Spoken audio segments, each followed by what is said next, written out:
সবাইকে স্বাগতম জানাচ্ছি। আমরা ইংলিশ গ্রামারের 1 to 50 রুলস নিয়ে আলোচনা করেছিলাম, যেটা সেন্টেন্স কারেকশনের জন্য যেমন ইম্পর্ট্যান্ট, একইভাবে অন্যান্য গ্রামাটিক্যাল যে কোনো প্রবলেম সলভিংয়ের জন্য খুবই গুরুত্বপূর্ণ হয়ে দাঁড়ায়। এখন আমরা 51 to 74 or 75 আমরা রুলসগুলোকে নিয়ে কথা বলবো। সো 51 রুলসটা কি? Present perfect continuous tense.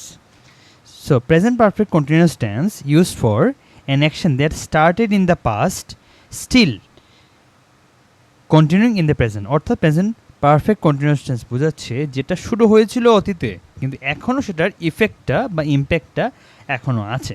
তো সেটা সেন্টেন্স স্ট্রাকচারটা হচ্ছে কেমন একটু লক্ষ্য করি। শুরুতে একটা সাবজেক্ট আছে, এখানে ধরেন রাধিকা, এর সাথে হ্যাজ প্লাস বিন মাস্ট বসবে, তারপর হচ্ছে স্টাডিং।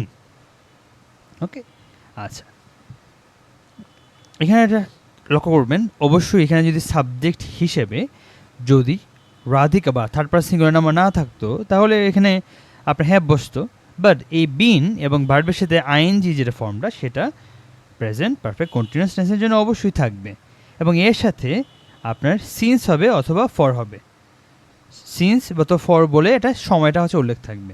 এখন যদি আমি এটাকে নেগেটিভভাবে পোর্ট্রে করতে চাই তাহলে শুধুমাত্র এই বিনের আগে একটা নটকে ইউজ করে দেবো, তাহলে সেটা প্রেজেন্ট পারফেক্ট কন্টিনিউয়াস টেন্স হয়ে যাবে। ওকে, এবং আমরা যদি ইয়েস অথবা নো কোয়েশ্চেন তৈরি করতে চাই তাহলে শুরুতেই আমি জাস্ট হ্যাভ অথবা হ্যাজটাকে নিয়ে আসবো, আর সাবজেক্টের ঠিক পরেই হচ্ছে নটটা দিয়ে দিব, এবং এটার মাধ্যমে জিনিসটা হয়ে যাবে। তাহলে হচ্ছে আমরা একটা এক্সাম্পল দেখি।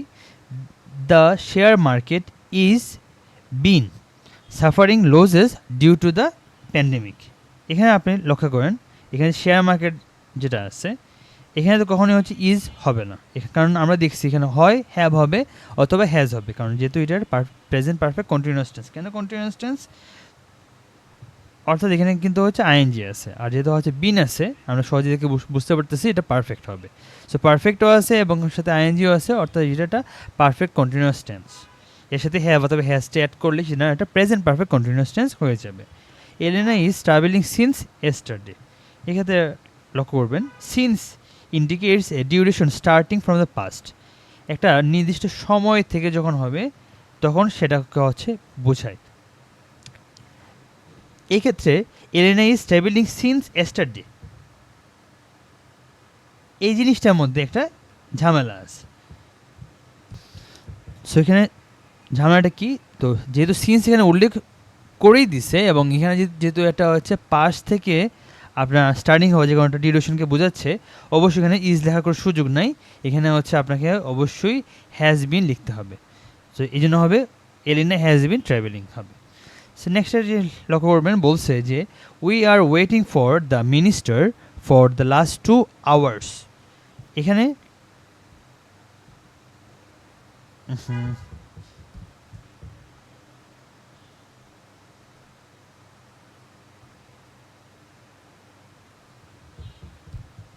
তো এখানে যেহেতু আপনার ফর উল্লেখ করে দিছে, সো ফর যেহেতু এটা ডিউরেশনকে হচ্ছে বোঝায়, তো এখানে শুধুমাত্র কন্টিনিউয়াস লেখার কোনো সুযোগ নাই, এখানে আমাকে অবশ্যই প্রেজেন্ট পারফেক্ট কন্টিনিউয়াস লিখতে হবে।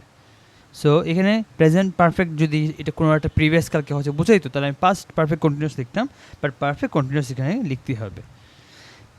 এখন আসুন যে আমরা উপরে তো দেখলাম সিন্স আছে অথবা ফর আছে, তো আমরা কখন আমরা সিন্স ইউজ করবো আর কখন আমরা ফর ইউজ করবো।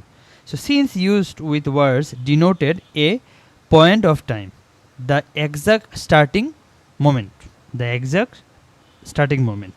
অন্যদিকে for হচ্ছে used with words denoting a period of time, যখন একটা সময় একটা ডিউরেশনকে হচ্ছে বোঝাবে তখন আমি ফর ইউজ করবো, আর এক্সাক্ট পয়েন্ট থেকে যখন হচ্ছে স্টার্টিংটাকে বোঝাবে তখন আমরা সিন্স ইউজ করবো। যেমন সিন্স টিউসডে মানে হচ্ছে মঙ্গলবার থেকে শুরু হয়েছে, সিন্স 3 PM মানে হচ্ছে 3টা থেকে শুরু হয়েছে। ওইরকম ক্ষেত্রে আমরা সিন্সকে আমরা ইউজ করবো। On the contrary side for আমরা ইউজ করবো কখন? তোমার ডিউরেশনকে বোঝাবে, ফর 5 hours, ফর 10 hours অথবা লং টাইম। অর্থাৎ এই ক্ষেত্রে কনফিউশন কোথায় হতে পারে? এই যে সিন্স চাইল্ডহুড বা লাস্ট উইক এগুলো আসতে কনফিউশন হতে পারে, এগুলো ভালো করে দেখবেন যে long time, yesterday, many days এগুলোর জন্য আমরা ফর হবে। সো আমরা হচ্ছে কিছু দেখি কী বলছে এক্সাম টাইপের মধ্যে কী আছে। So do not use since or for with simple continuous tense, যেটা আমরা জানি সিম্পল কন্টিনিউয়াস টেন্সের জন্য আমরা ইউজ করবো না। আর লাস্ট যদি থাকে এক্ষেত্রে লক্ষ্য করবেন সিন্স এরপর যদি দা না থাকে তাহলে last week, last month, last year এর আগে কিন্তু সিন্স বসবে। আবার যদি last week, last month, last ইয়ারের আগে যদি দা থেকে যায় তাহলে কিন্তু আমাদেরকে ফোরটা ইউজ করতে হবে। অর্থাৎ ফোরের সাথে দা হবেই, আর সিন্সের সাথে কিছুই হবে না। If since is followed by a clause, that clause must be in past independent. দেখি কি বলছে, she has not been seen him since he left. অর্থাৎ কি বলছে, if since is followed by a clause, যদি একটা ক্লজ যেটা আছে এটা যদি ফলো করে, so that clause must be in the past indefinite tense. এই দেখেন এখানে কিন্তু সিন্সের পরে একটা ক্লজ কিন্তু মানে ওই যে একটা ক্লজের পরে কিন্তু আপনার যে সিন্সটা আসছে এরপরে হচ্ছে বাকি জিনিসটা আসছে। তো সেক্ষেত্রে অবভিয়াসলি এখানে যদিও সিন্সের আগে আপনার প্রেজেন্ট পারফেক্ট, বাট সিন্সের পরে হবে পাস্ট ইনডিফিনিট। তাহলে আমরা দেখি, mister কানসাই has been living in Delhi since years. এখানে দেখেন এখানে কোনো একটা স্টার্টিং পয়েন্ট হচ্ছে বলে দেয় নাই, সিন্স তো ইউজ করতে পারবে না, আমাদের ফর ইউজ করতে হবে। She has been working tirelessly since hours, এখানে দেখেন কোনো একটা স্টার্টিং পয়েন্ট বলা দেওয়া হয় না, আবার ফর ইউজ করতে হবে। এরপরে we have been staying at the hotel since the last 10 days, এক্ষেত্রেও সেম, যেহেতু কোনোটা নির্দিষ্ট কইতে শুরু হয়েছে তা বলে দেওয়া হয়নি, এই জন্য আমাদের সেটা ইউজ করতে হবে।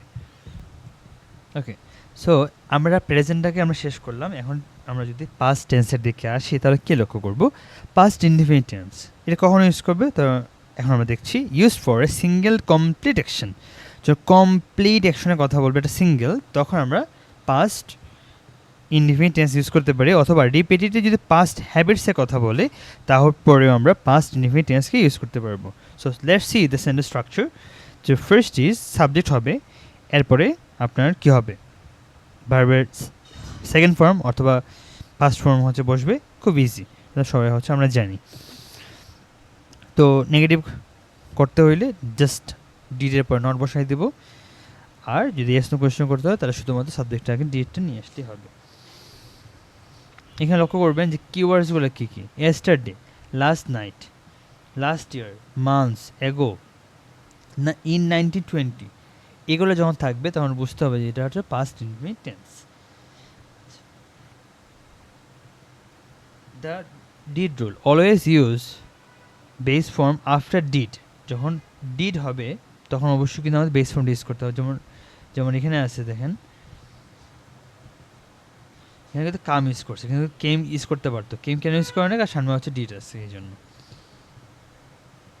In 1920s, new technology has allowed filmmakers to attach to each film a soundtrack of speech.